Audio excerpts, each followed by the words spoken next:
let's move on. I don't know how you guys feel about New Year's resolutions. I was on stream earlier today, and I was saying the older I get, the more like I'm kind of down with New Year's resolutions. Back in the day, in my younger, cynical Luke Croft days, I was like, well, if you want to make a change, just make it whenever. But the older I get, the more a new year does feel like kind of a natural starting point to try something new. I don't know how you guys feel about that. I get it. I don't really practice it, but I get it. I'm still of the cynical young person mindset. Why not just start it now? Yeah, because there's way too much pie during Christmas. That's why. Yeah, that's what I mean. Now I'm not one of those people who's like, oh man, I really want to make this change in March, but I guess I'm gonna have to wait 9 months. But I'm okay with making some resolutions going into the new year. Like I want to learn how to moonwalk. That's one of mine. There you go. I want to start saving money better. So not bad things, but I don't want to talk about regular resolutions. I want to talk about our gaming New Year's resolutions. As we look into 2020, what are some things you want to change about your gaming habits? Maybe the way that you consume gaming entertainment. Maybe it has something to do with this gaming podcast that we do. It can be kind of tangential to gaming, but what are your gaming New Year's resolutions? Mine's first easy. thing. Oh, go ahead. No, go ahead, Larry. Mine's easy. I'm going to play something besides Apex starting this week. And I'm also going to get really into streaming. Like I've been bouncing that idea for a while. And honestly, the thing holding me back was I wanted to be able to do it well. And the Kinect camera is functional, but it's not the best way to do it. And now I have what I need. Mm-hmm. For me, mine's kind of born out of looking at kind of all these year-end lists that were popping up about best games of the year. And I used to be much better at this than I was this past year, I think just because of by virtue of my budget. But I want to play more indie games this year. I feel like I didn't really I was so focused on pouring all of my time into these massive AAA games that I kind of ignored some of the indie darlings. And so I really want to recommit myself to finding some more under the radar stuff, just because I think that's where the true innovation is happening in the industry. And I obviously say that fully knowing that I'm going to be pouring like more than 100 hours into Cyberpunk 2077. Yeah. But I think I can definitely, I think it's also just in terms of a gaming diet, I think it's healthy to be able to play both massive AAA titles and indie games. Mm-hmm. Even massive quad A titles. Even massive quad A titles that you gorge yourself on once a year.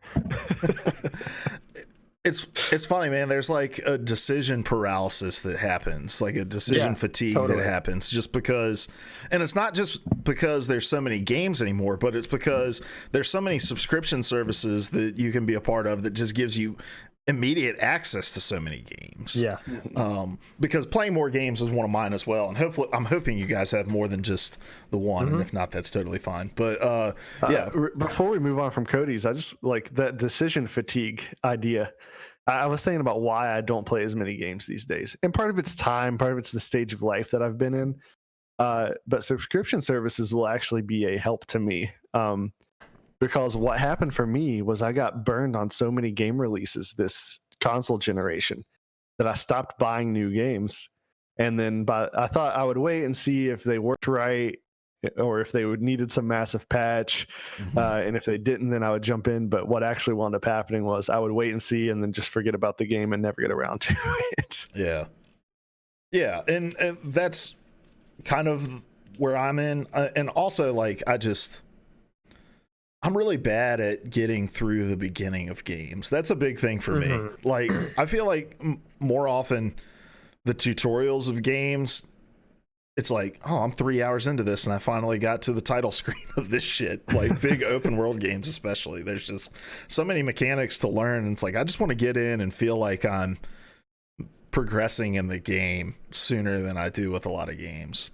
And so I just default to like these competitive games that I can just jump into a game and play and be done within 20, 30 minutes and decide from there if I want to continue. But yeah, playing more games is definitely on my list as well. And between Humble Bundle and Xbox Game Pass and Games with Gold and PlayStation Plus's, do they still call that Instant Game Collection? That's what it used to be called. There's just so many games I have the opportunity to play. And so one of my resolutions is like, when we do our what have you been playing, I want to always be able to talk about something new I've at least tried. Because you said something at the end of last year, Cody, that I think kind of jarred me a little bit when you said, I don't feel like we can really do a game of the year show because we just haven't played enough. And I was like, man, we do a gaming podcast and we keep up with the industry really closely. But you're right. Like, I want to be better equipped to talk about all of the big games that have come out, at least to some degree, I'd love to be able to do a Game of the Year podcast at the end of 2020. Yeah.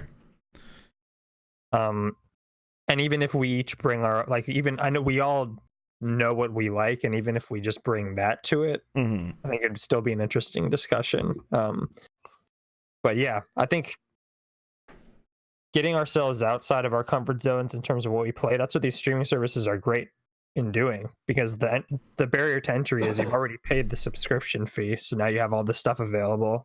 You're more, in theory, it should make you more willing to experiment, but much like Netflix, I think people will just go back to their comfort food. Or just scroll, trying to decide. Yeah, decision paralysis again. Yeah. So I think all of us can get better at kind of playing more stuff. Just on you said we can kind of branch off from what gaming means, I guess, but and this might or might not classify for this, but my full intention is to get back into actually writing about games, so that I can actually earn the title freelance games journalist that you've been saying at the start of every episode, even though I haven't been writing about games.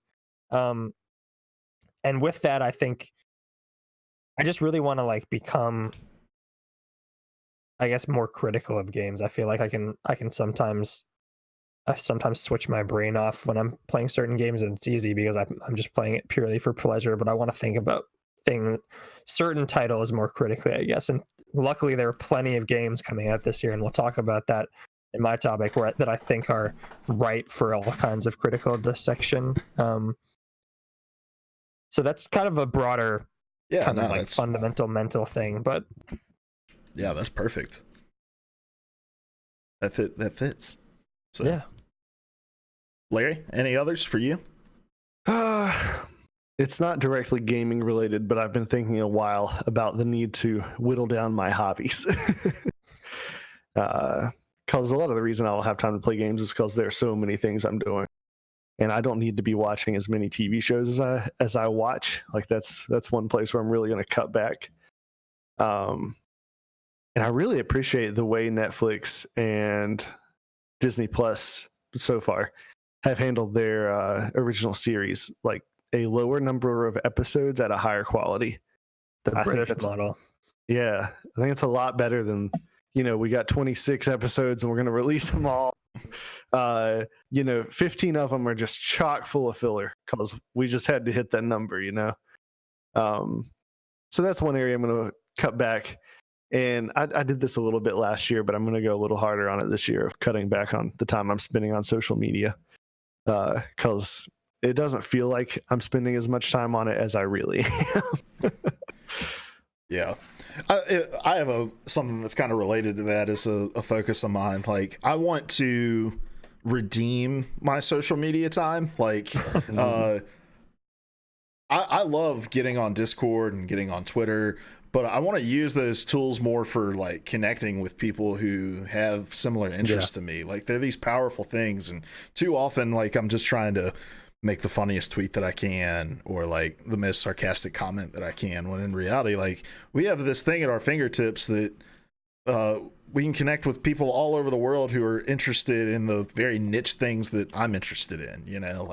Hey, any other low elo League of Legends players want to play with a really shitty jungler?